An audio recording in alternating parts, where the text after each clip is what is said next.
And thank you all of you for joining today. I am sitting here in a community garden of an elementary school right now, actually. And it has been fairly neglected. Let's see if I can give you a little bit. Just due to the school closure, a lot of the beds are still empty. Looks like there's some sort of carrot or celery plant over there. But I want to focus on all these other plants that we often consider weeds, which my hope and intention is that I can help invite you all to begin to look and perceive some of these plants differently rather than just seeing them as weeds, as pests, as plants that need to get pulled out of the ground. You may still want to pull them out of the ground, but more possibly to harvest them for the medicine or as a food even. Yeah, it is May 2nd. Yesterday was May Day. It's a really important time. It's the exact middle point between the equinox and the solstice. And so we are entering into this beautiful springtime. And I know we talked about this a little bit last time, but I really want to invite all of you to just begin to pay attention when you do get opportunities to go outside. And you don't necessarily need to go to, a special farm or a botanical garden or an arboretum to really begin to notice and see the different plants that are around you. And just taking maybe a little bit slower steps, slower breaths as you begin to notice some of those plants. There is this blue and white umbrella that I'm holding. It's been raining on and off here in Bellingham, so I will probably be maneuvering with this umbrella and the phone today. So I will try to keep the phone as still as possible to avoid any video vertigo. And we have, I believe, Robin monitoring the chat box. For all of those that are new to Zoom, there are some boxes on the bottom that give options for participation. There's the mute button, and there's also a chat box, and you can click whether the chat goes to everyone on the page or to a specific person in the group. So if there's any questions that come up, please type them in the chat box, and we will be monitoring those as well. So I want to get started with our first plant, and I would like to just get this video on it right now. Does anybody, there's a lot of plants in this field, but I'm curious if anybody knows which plant I am going to be talking about first.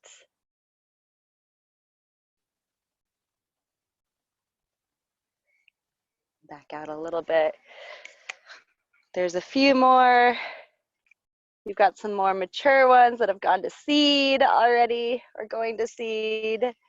Here's a new one. Yes, I saw somebody say dandelions, and that is absolutely what we will be talking about. So, placing the umbrella down.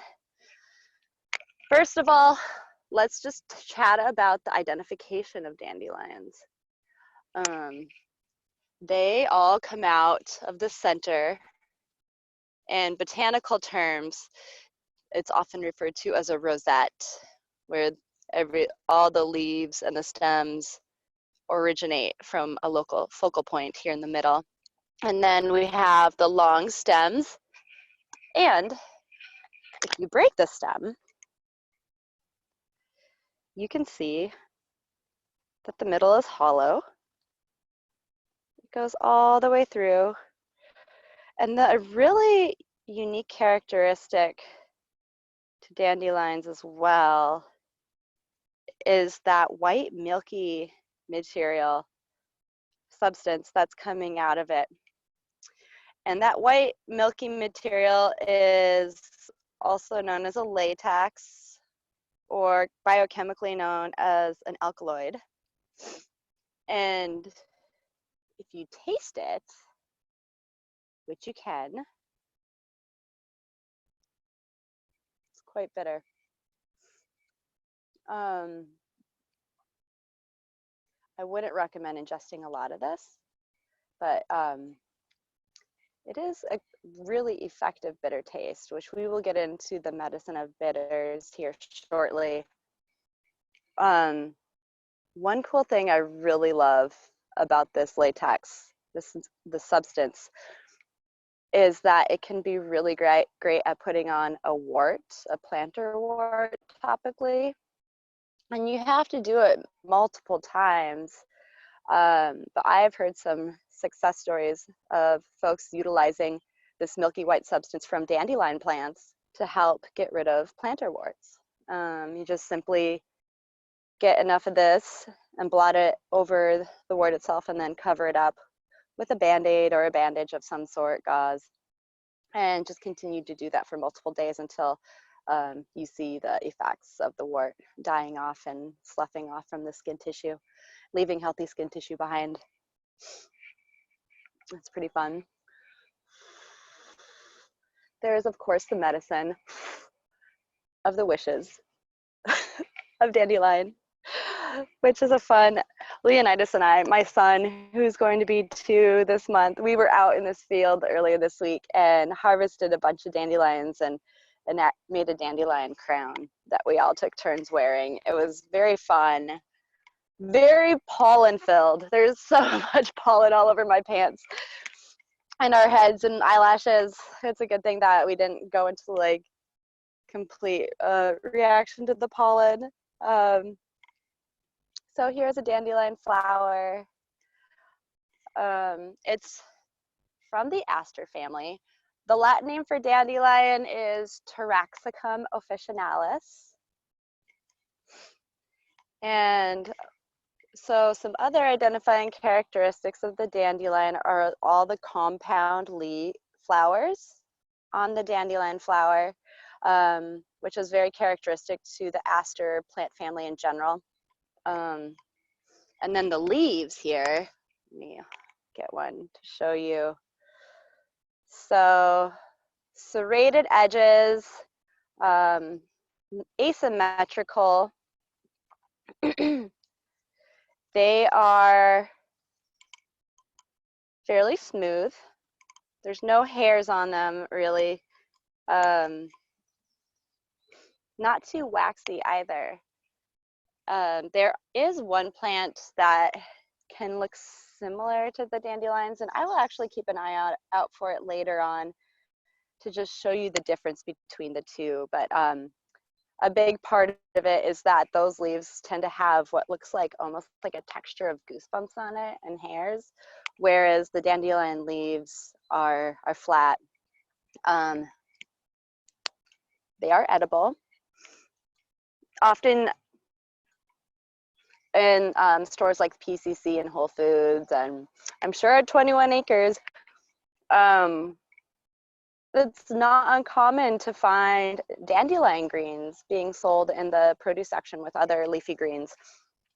It's a really great offering of a nutrient-dense medicinal leafy green in the springtime, which is something I really wanted to focus on today, are some of the plant gifts for springtime that are popping up and showing up, especially following winter.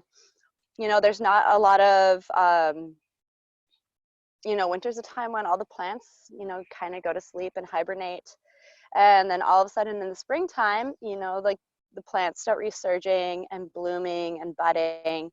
And there still isn't a lot of food that is producing and growing yet, but the majority of what is tend to be the leafy greens.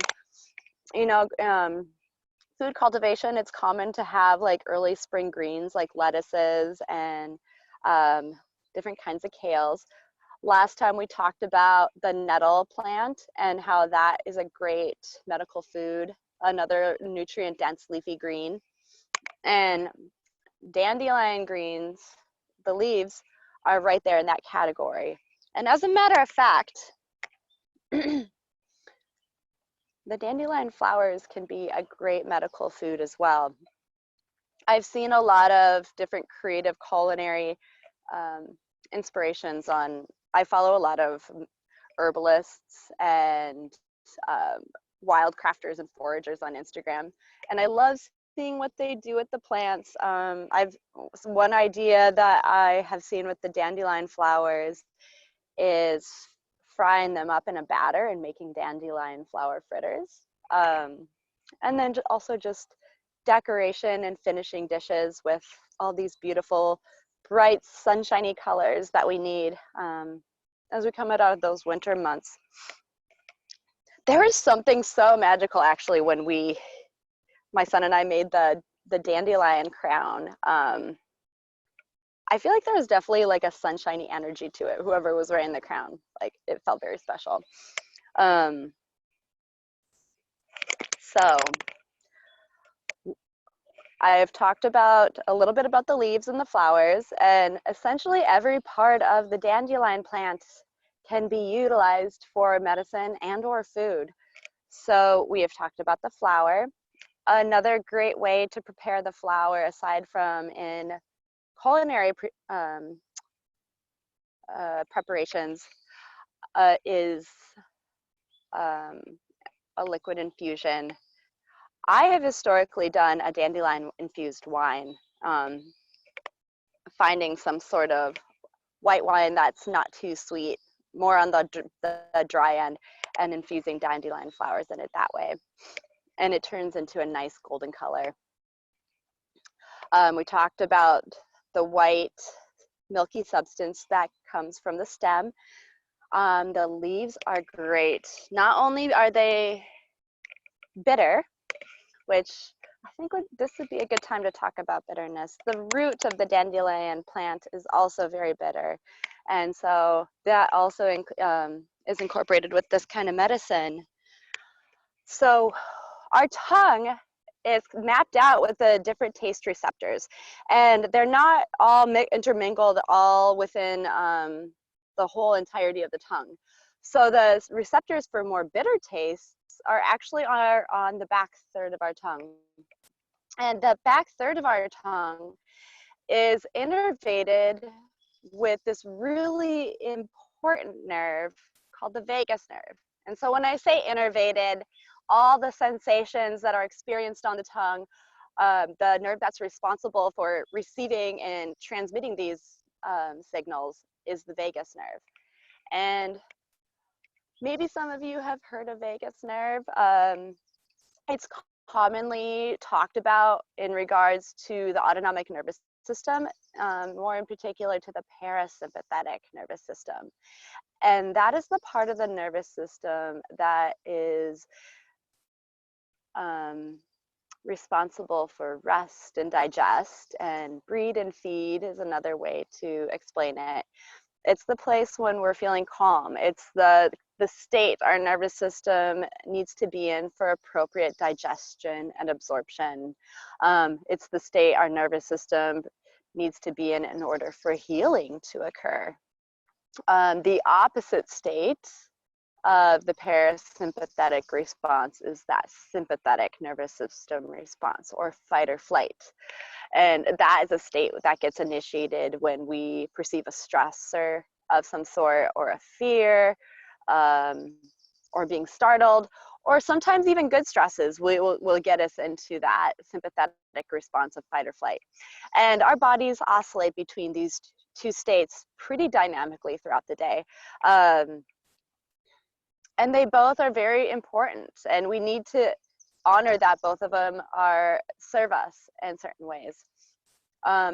However, it is argued that especially the way that we live in our culture and the way that our nervous systems have been wired over time, or patterns that have stuck over time, that we often are spending more time in that sympathetic nervous system response, that fight or flight stress response, and not enough time recovering and the more yin state of that parasympathetic rest and digest and heal state. And again, going back to the vagus nerve is one of the primary nerves that is responsible for calming down and initiating that parasympathetic response. And that includes the bitter receptors back on our tongues. So back to that bitter taste. It's been established that when those bitter receptors are initiated, there's a cascade of effects that happen in our body. And it's, in a way, it's like jump-starting the parasympathetic response, especially in our digestive system.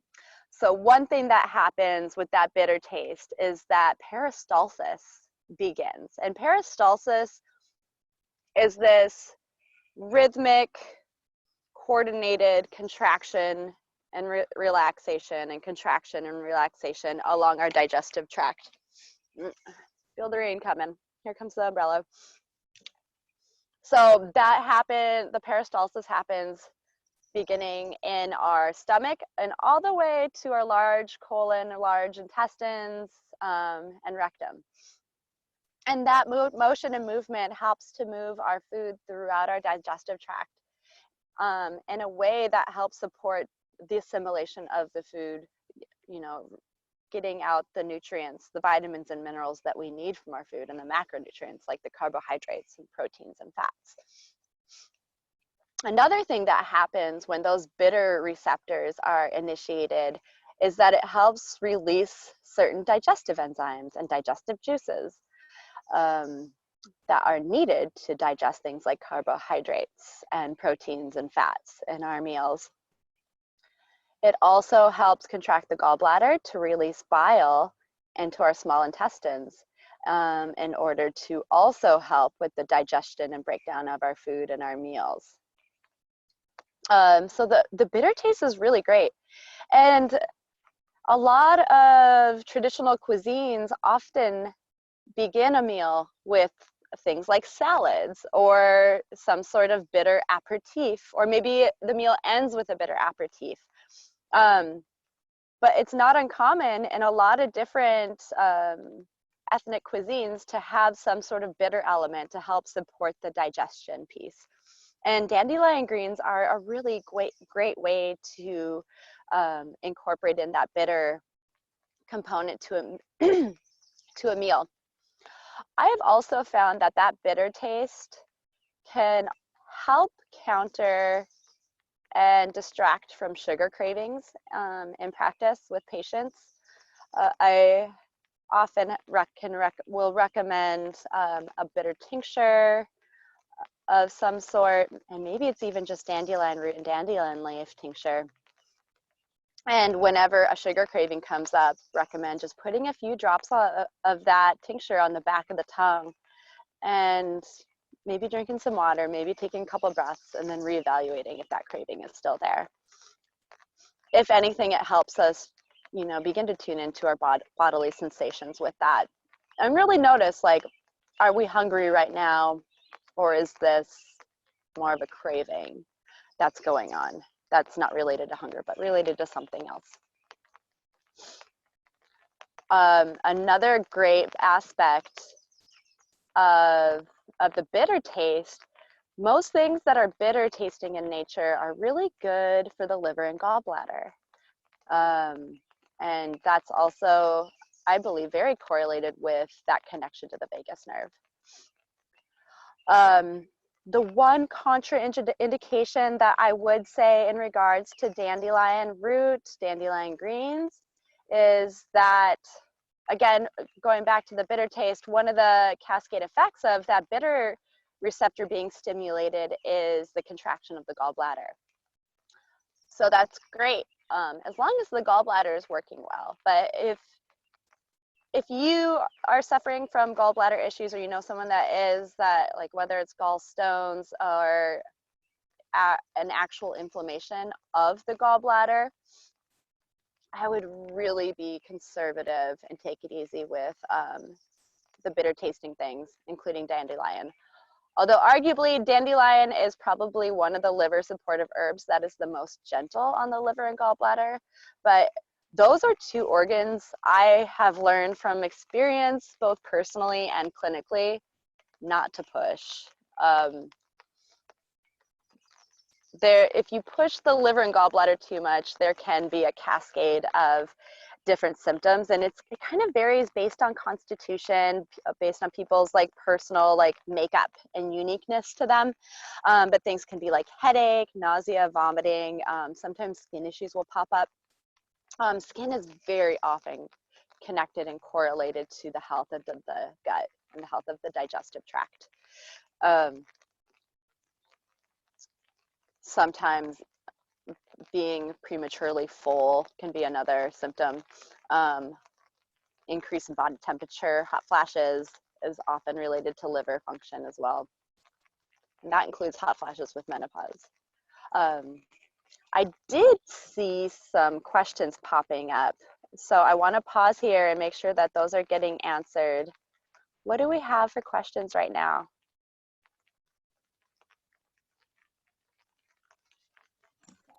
Hi, Sarah Sue. I'll just talk about some of the questions in the chat. Great. Kiana is asking, what's the best way to preserve and store dandelion greens? Mm-hmm. Okay, let's start with that. Dandelion greens. So one way you can utilize them is just using them as like a fresh leafy green in a salad, similar to a lettuce. That's not preserving it. So let's talk about some of those. And let's talk a little bit more closely about what nutrients are actually found in the dandelion greens, because one of the ways that I really like preserving and processing the dandelion leaf greens is doing a vinegar infusion. And I love vinegar infusions. I typically use apple cider vinegar. And we talked about this in the last class. You are most certainly invited and open to use other different kinds of vinegars, especially if you really gravitate towards the taste of one, like a rice vinegar, or maybe it's more of a balsamic vinegar. Apple cider vinegar is just like a nice, good medium ground. It's got a little bit of the sweetness due to the apples. But vinegars are really great at extracting the minerals from plants, much more than a liquid extraction called an alcohol extraction, which is typically what a lot of tinctures are, is the alcohol medicinal extract of the plants.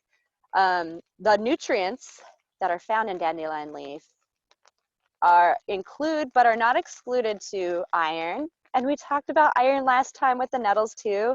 This is another iron-rich leafy green. And really a lot of the edible leafy greens that are out right now have plant-based iron in them, which is pretty great. It has magnesium in it, vitamin C, potassium, which is a very important one to acknowledge for a moment. So one of the medicinal actions of the dandelion leaf is that it is a diuretic. I'm gonna get a better specimen here to show while I'm talking. While I try to hold a phone and an umbrella at the same time. May shower is here. Here's some nice ones. There we go. Dandelion leaf. So a diuretic essentially just makes you pee more. Another couple of classic examples of diuretics are green and black teas and coffee. Those are both diuretics. So when you drink them, your kidneys end up excreting more fluid than if you didn't. Diuretics is a common term when used medically in regards to pharmaceutical blood pressure medications.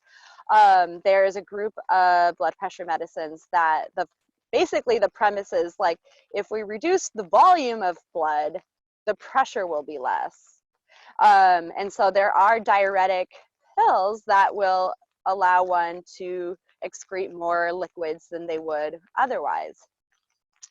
The thing with blood pressure diuretics is that when they increase the excretion, and urination, extra urination of the urine, there are other things that come out in the urine then aside from just water. The kidneys filter the blood in general, and they filter out a lot of things from the blood, including metabolic toxins and breakdown products, toxins from the environment. The kidneys are a really important organ when it comes to organs of elimination and our body's natural ways that it eliminates toxins that we are exposed to in our environment, in our food, in our air, in our water, in the products we choose to buy and consume, like things like plastics. And that I always think about that, like any substance or material that repels water, or like Teflon, the inside of a microwave popcorn bag, all that stuff is just like loaded with environmental toxins that can just throw wrenches left and right in the health of our body and in our organ body systems. So our body's always working on detoxing. It's all the time. And the more that we're incorporating in plants, and you know, whether it's herbal medicine, medical foods that I'm introducing on these talks, or just our general plants from the produce aisle, we can really help support those detox pathways without having to like purchase any pills, any powders, do like any sort of particular cleanse. Really just incorporating plants in can be a really great way. And fiber and water and just regular exercise and movement. The liver and gallbladder are also very important organs of detox or elimination in our body. But back to the kidneys, what happens when people are taking blood pressure medicines that are diuretics? They are wasting away this very, very important mineral, potassium. And there's a term called potassium wasting. Wow, that was a tongue twister for me. And often it's important to supplement with potassium to make up for the loss of it. And potassium is very, very important electrolyte and mineral. Its use physiologically is very important when it comes to cardiac or heart muscle contractions and the function of the heart muscle itself. And the body requires a very small homeostasis of amounts and levels in the body. And when those drop below a certain amount, there can be risk of cardiovascular issues that can come up. So the very, I want to say cool thing, but I want to almost honor even more, like the design of the dandelion leaf plant is so brilliant because it not only helps as a diuretic to help clear out more liquid, and maybe it's just to help promote a little like further detox after a long winter of, you know, being caught up indoors and eating like extra like processed foods because, you know, everything, the growing season's done. That's not as much of an issue these days with globalization and just all the food available year round. But there's large amounts of potassium in these dandelion leaves. And so it helps replete or return the potassium minerals to the body and still allow it to help filter and clear out our blood a bit more. So back to processing, I would recommend drying the leaves first, though you can do them fresh. There'll just be a little extra water in there, and then doing a vinegar infusion of that.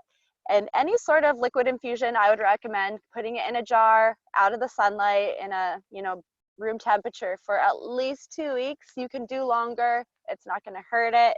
And then just go ahead and filter it out, and you can put it right back in the original vinegar container that you have and just use that herbal infused vinegar and your cooking and food preparation. Another way that it is often used is as a dried leaf tea. It's a really nice, lovely tea to add, whether solo by itself or in combination in herbal formulas with other plants. I really, really enjoy harvesting these spring tonics, such as the dandelion leaves, the nettle leaves, the cleavers that we talked about last time, and making teas with those different ones. as well as plantain leaf, which is the other plant that I want to talk about today. And really just embracing the spring medicine and the spring tonics that Mother Nature is providing. The root is also used, and it kind of has it's a taproot shape, similar to what a carrot is. And the nature of that kind of shape of root makes it incredibly beneficial for the land that it grows in. Those sort of taproots that have a single root that is extending into the ground and into the soil help to aerate the soil and also prevent things like erosion and loss of cover.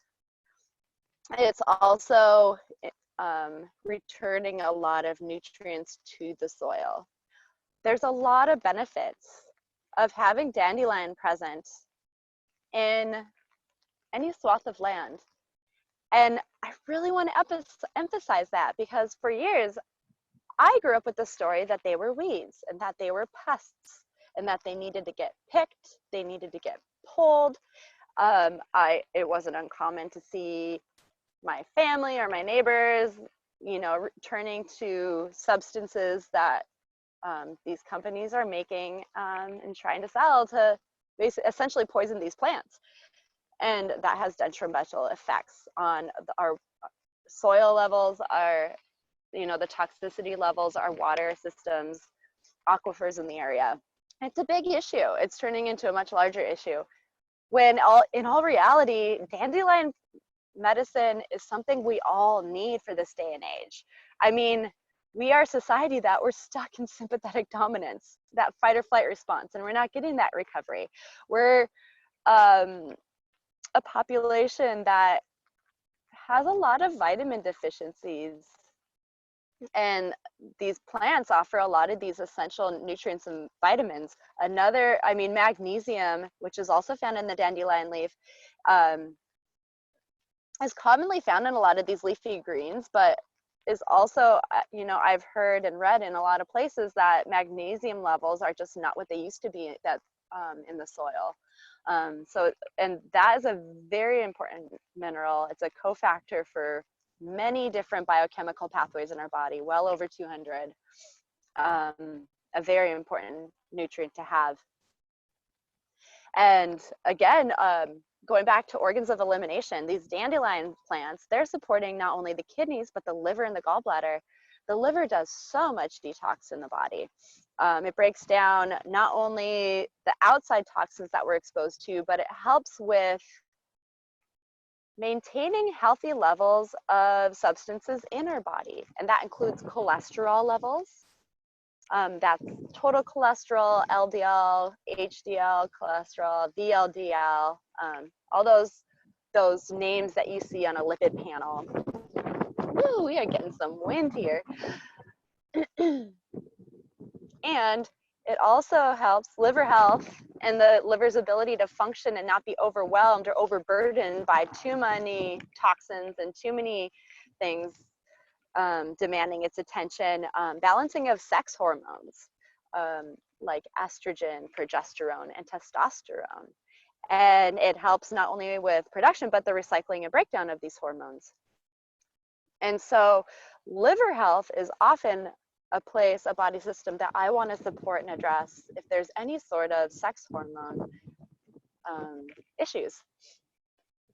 And the dandelion root is another great medicine for that. I think of specifically liver and gallbladder when it comes to dandelion root. And again, you can make a tea with it, whether dried or fresh. You can roast dandelion root lightly in the oven. Doing the roasted dandelion really changes the flavor of it. Roasted dandelion roots often found in herbal caffeine-free coffee substitutes that I've seen available. It's also a great one that can be tinctured. Alcohol tincture extracts a lot of those medicinal constituents. And there's also a lot of products that are encapsulated. So the herbs that are just ground down into a fine powder and then encapsulated as a way for people to take them. And that's important to consider, is like, if I want to start taking one of these plants regularly, like what is going to be the most realistic way to do it? How am I going to be the most compliant with getting this medicine in me regularly? And it's just all about personal preference. And it's great that we have all these options of these different ways and methods to get our medicines into us. I've also incorporated dandelion leaves into pestos. I don't use a lot because that bitter taste will come through, but I will use a little bit just to infuse it with the dandelion medicine. Okay, I think I covered the main points that I wanted to highlight about dandelion. What other questions are there? I'll go ahead and read some of the questions from the chat. I Okay. see a few questions in here. One is it safe to just go outside and pick the dandelions behind my house? And I have another question here. Does it have any interactions with allopathic medication and other herbs? And can you touch on the uses of dandelion flowers? Okay, so when it comes to harvesting, it's important to consider, has that area been exposed to surface runoff from roads? If it's too close to a road, I would hesitate on harvesting it. It's a good thing they're there, because they are definitely protecting and replenishing the soil, but not necessarily great to be harvesting and picking. If you know the history of your land, if it, you know, as far as what's been sprayed or what hasn't, like what chemicals or fertilizers or pesticides have been used, that's an important thing to take into consideration. If you're harvesting plants alongside a trail, we talked about this a little bit last time, you want to consider that there's like animals, primarily dogs, along the trail that might have peed or had a bowel movement near that area. You want to stay away from those ones. But also just like the intrinsic value of these plants along a trailside or along a roadside.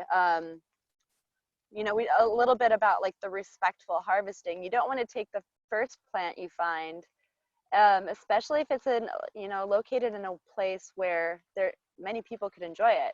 But you also don't want to stress a population. Dandelions, we probably don't have to worry about that too much. It's just more of like, what has been the history of this area, and do I feel comfortable harvesting it? In regards to contraindications, I can't think of any off the top of my head, but that does not mean that there could potentially be some. But Dandelion Taraxacum officinalis in general, whether it's leaf, root, or flower, is not really one that is discussed as a precautionary plant.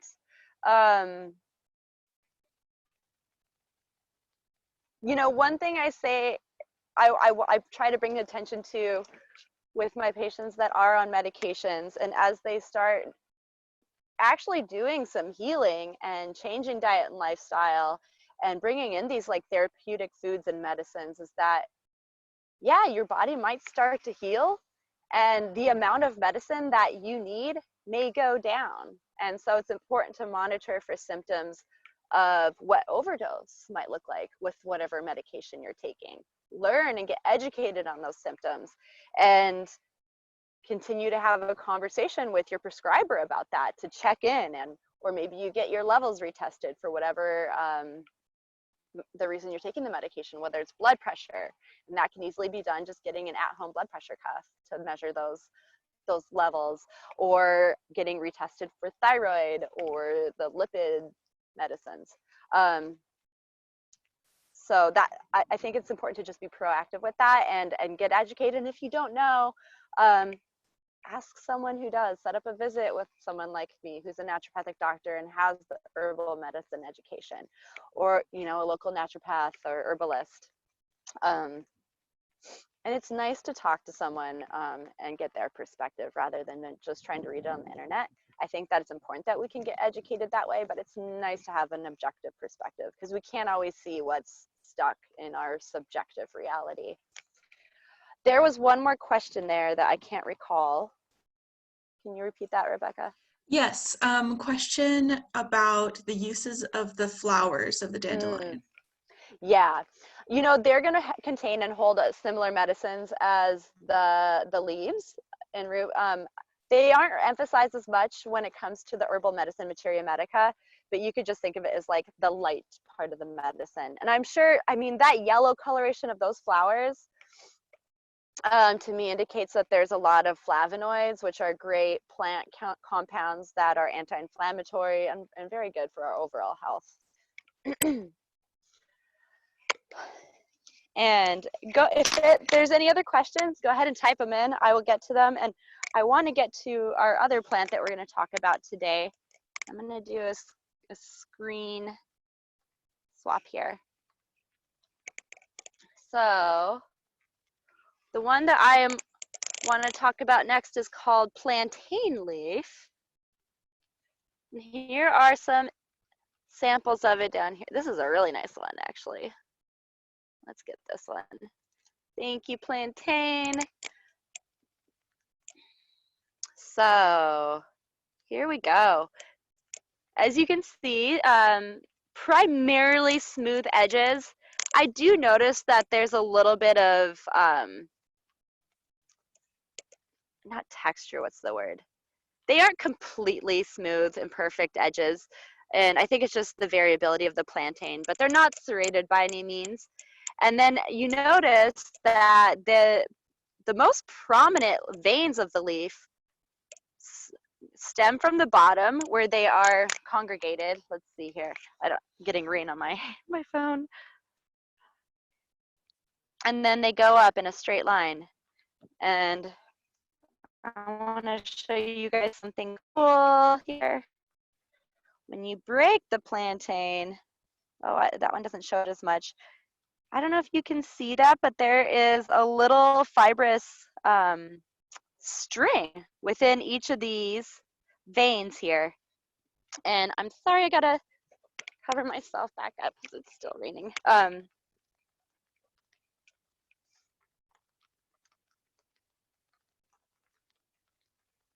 Do any of you guys recognize that? Have you seen that in your own yard, in your own garden, on your own walks? There's a couple different kinds. There's actually a lot of different plantain leaf plants available. This is one of the more common ones. It's more oval shaped, but there's another one that is really prominent in the Pacific Northwest that is more of a lancet shape or more of a sword type shape. So much longer and elongated and thin. And again, it grows in a rosette formation with the plant, as you can see here. It's all coming from the base and coming out of the middle, the epicenter of the plant. And some of them can be smooth, but it's not uncommon to find like smooth, velvety hairs on the plantain leaf as well. And this plant is found throughout the United States. There's folk stories of how when the white European folks were beginning to settle in the different parts of North America, that wherever they came, plantain followed in their footsteps. It showed up and popped up as this new exotic species. And the Native Americans started noticing that. And it got a nickname called white man's footprint as a result of it. But what the Native Americans found was that this wasn't just a noxious weed that just popped up that was invasive. They learned and appreciated the medicinal qualities of this plant and began to utilize it and learn more about it. Some of the medicinal qualities of plantain, it's anti-inflammatory, so it helps reduce inflammation, free radicals that are floating around in our bloodstream. Plantain is one of my favorite outdoor first aid herbs. For skin wounds, for bug bites, for nettle stings. This is another great one that can help counter a nettle sting. It has very drawing properties. And when I say that, it'll help draw out any sort of microbes. It's antimicrobial as well. there's been research that it's also specific antibacterial against staph bacteria, staphylococcus. So it'll help pull out different microbes. It'll pull out different foreign objects like splinters or stingers from bees, as well as any sort of debris that comes with tissue damage. So like that white oozy substance that our bodies can make when there's an infection. Interestingly enough, I ended up getting a pretty bad cut on my finger last week that was starting to get pretty infected. Like the tissue healed over the area and it hadn't been appropriately cleaned because we were really busy doing some moving. And yeah, it started to get really infected. And so I actually came out to this field and found some plantain and ended up doing a couple spit poultices with it 2 or 3 days in a row. And by that, I just took a bite and broke up the cell walls and in my mouth by chewing it. That helps release the medicine. And then I put that on my wound and covered up with a Band-Aid, primarily just to keep that plant next to the wound. And within a few days, it cleared up. I didn't have to touch antimicrobial ointment at all, luckily. And plantain is definitely not as bitter as dandelion leaves, but it does have a slightly bitter taste. It just kind of has that like leafy green sort of taste, maybe like an undertone of cucumber or watermelon. So here's the example of the spit poultice, and then you can just put it on wherever the wound is, the sting, the bite, the irritation. And not only is it antimicrobial and helps draw things out, it can help with the pain, which is something I noticed firsthand last week too, because that infection underneath my fingernail bed was exquisitely painful. And I found that within a couple minutes of that plantain poultice on the wound, that pain significantly reduced.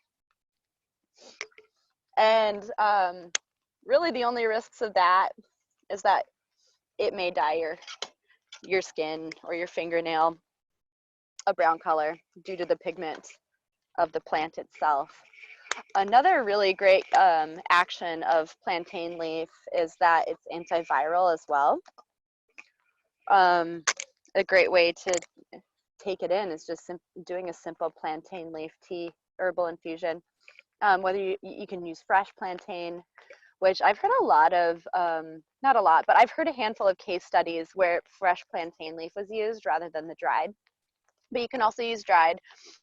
It's a great herb to incorporate into an herbal formula for wound healing in general.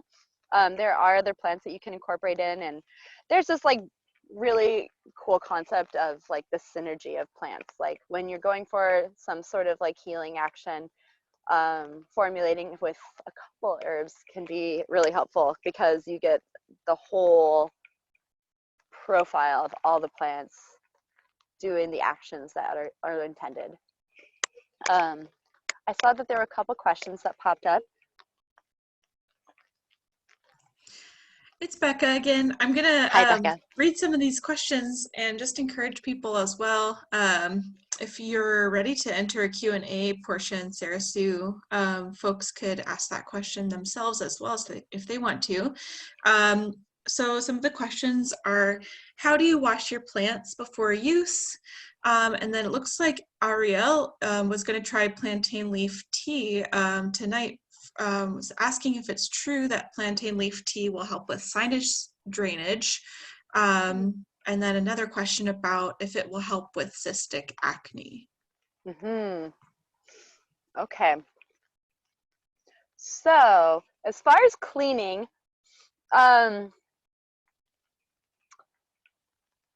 when I'm out in the field, like doing the poultice thing, I'm usually just wiping the leaf off of like any sort of like cobwebs, or if there's like whatever like sort of debris gets on plants just by the nature.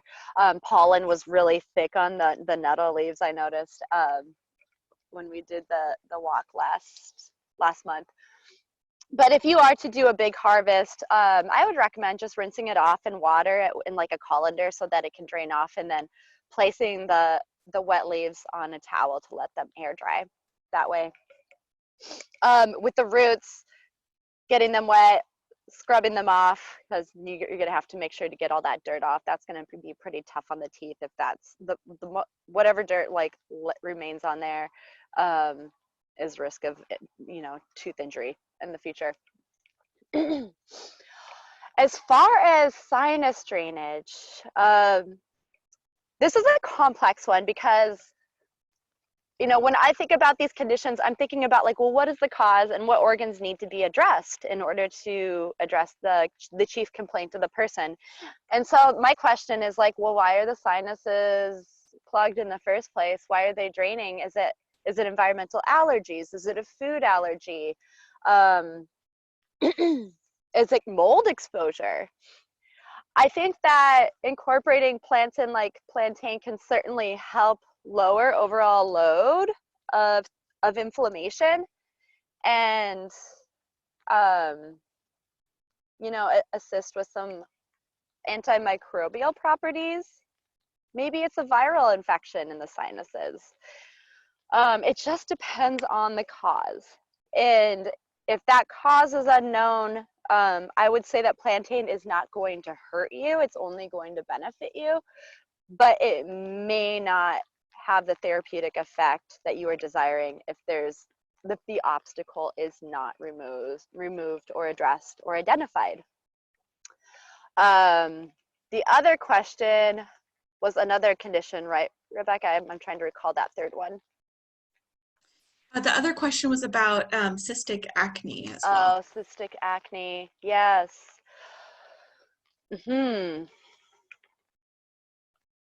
Again, I think I go back to like what, you know, like what is the underlying cause and what are the conditions that have been created that allows the cystic acne to be forming. And again, like I mentioned before, skin health, I often identify that as deeply connected to gut health and addressing gut health, and liver as well, because often, especially if it's more of a cyclical nature related to having a uterus and menstruating, if the acne is getting worse prior to menstruation or right at the beginning of menstruation, to me, there could be a hormone component.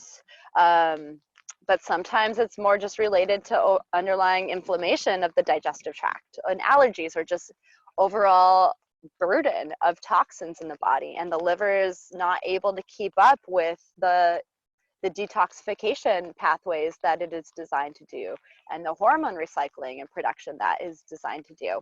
And so incorporating in more liver supportive herbs like the dandelion root, but also liver supportive foods like leafy greens, like the kales and the collards and the chards, all of the foods from the brassica family, the broccoli, cauliflower, Brussels sprouts, turnips, radishes, beets are also very liver supportive.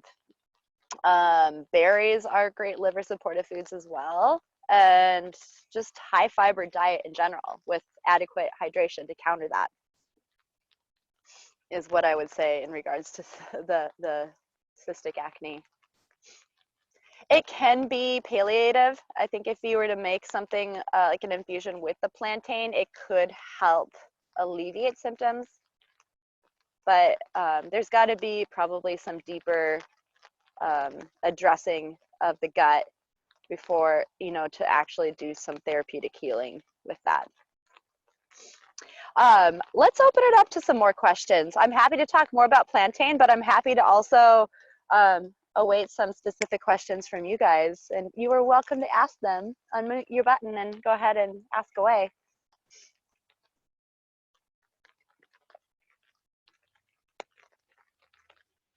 Anybody? While we're waiting for folks to think of a question, one more question came up in the chat about best general reference book or herbal medicine harvesting book that you could recommend. Yes, I love that question. So I actually have, oh, I didn't bring it.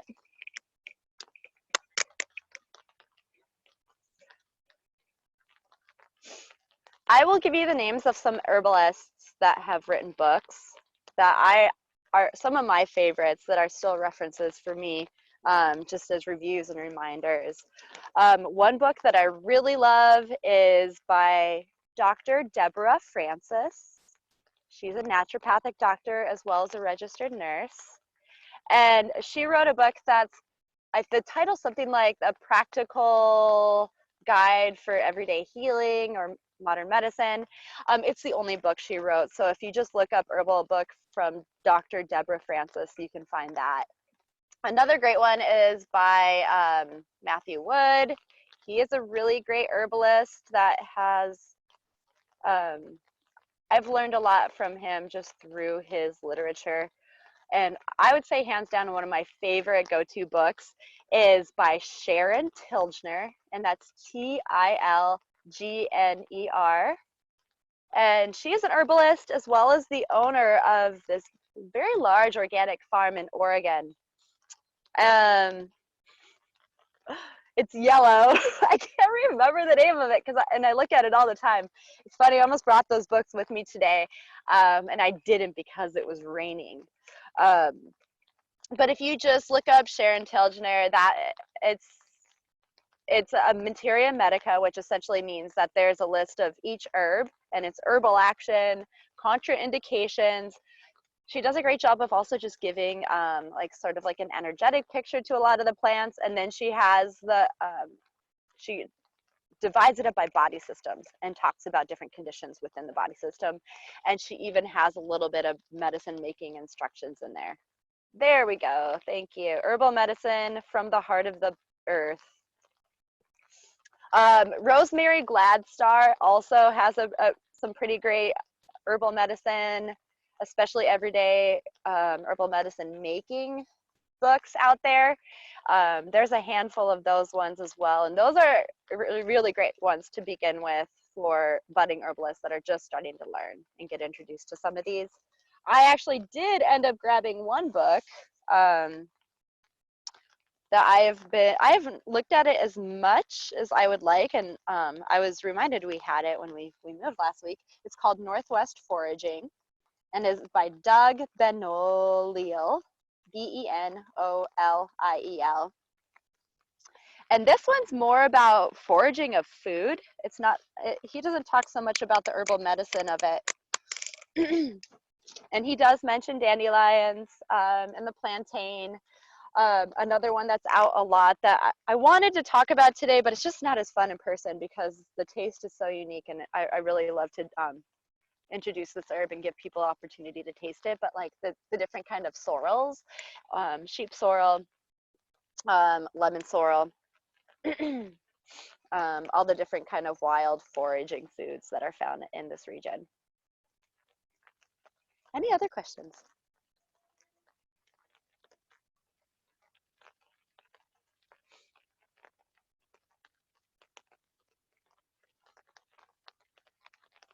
Okay. Well, we only got to 2 herbs today, but these are 2 very important herbs, and herbs that I really am growing to love and respect the more and more that I learn about them and work with them and use them and become an advocate for them, really, especially the dandelions. You know, I talked about this a little bit in the last class, but I do think it's important to notice and recognize what plants show up in many different parts of the land, whether it's the country, the North America, or maybe it's just in this area. Plants that are identified as noxious weeds or invasive species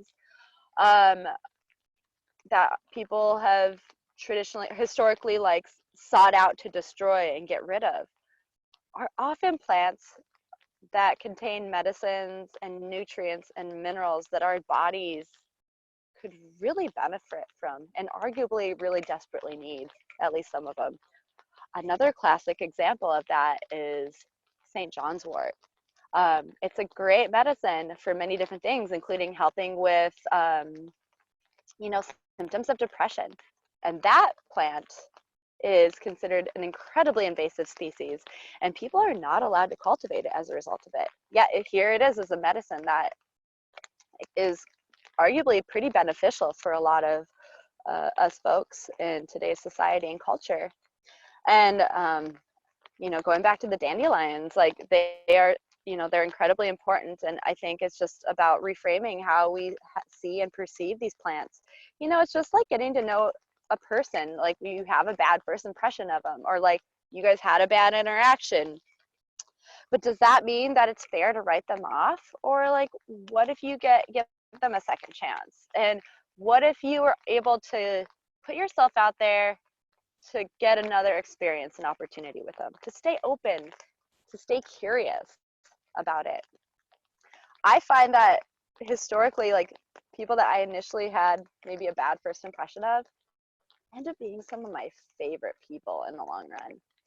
And I always have to reassure myself when that happens over and over again. It's like, you're gonna really like this person then, because you don't right now because you just met them.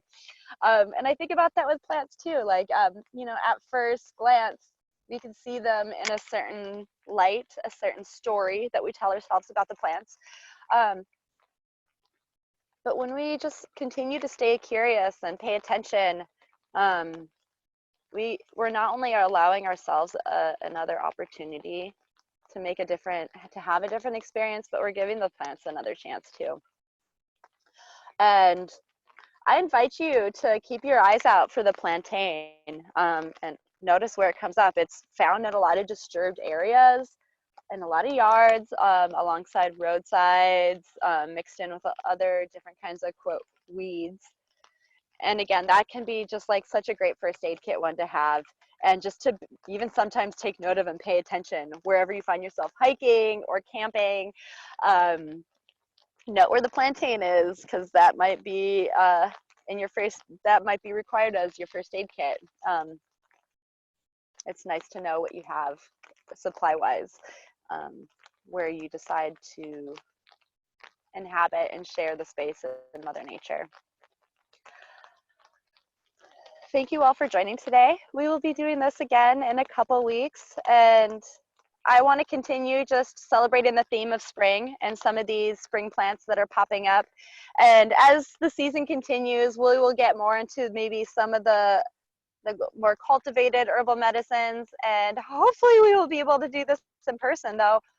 I do think that this has been a really great opportunity in making this more accessible for folks who can't always get to the farm in Woodinville. But yes, thank you for today. If you have any other questions, whether in regards to what we talked about today or anything else further, you can get in touch with me a couple different ways. There is my website, journeyhomehealing.com, and you can just go to the contact me page. My email address that you can get in touch with me is going to be journeyhomehealing@gmail.com. And my phone number is 206-607-8555.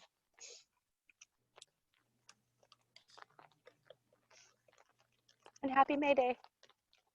Thank you, Sarah Sue. That was wonderful. Thank you, everybody, for joining. All right. Well, I am going to sign off here. Stop this recording. There we go.